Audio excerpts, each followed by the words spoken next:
ఏం చేస్తున్నాడో బుజ్జి.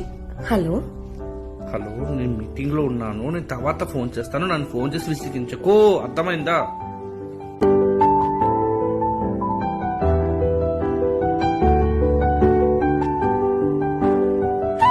టైం అయింది. ఈ పిల్లోడు ఏమైనా తిన్నాడో లేడో. హలో, టైం అయింది, ఏమైనా తిన్నావా? నాకు ఎప్పుడు తినాలో నాకు తెలుసు, దీనికి నువ్వు ఫోన్ చేసి చెప్పాలా? నాకు తెలుసు, ఫోన్ పెట్టు.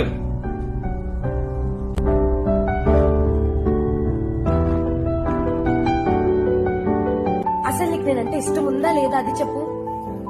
అయినా నేను వర్క్ బిజీలో ఉన్నాను, నీకు అర్థం కావట్లేదా? అయినా ఎందుకింత అనుమానం నా మీద నీకు? నన్ను వదిలించుకోవాలనుకుంటున్నావు నువ్వేమన్నా? అనుమానం ఏంటి అసలు? మరి ఇంకేంటంటారు దీన్ని? నిజమే, మీరు బిజీగా ఉండొచ్చు, గానీ రోజుకి 24 గంటల్లో మీ ఆఫీస్ కి ఇచ్చే టైం ప్రేమించే అమ్మాయికి ఇవ్వలేరా?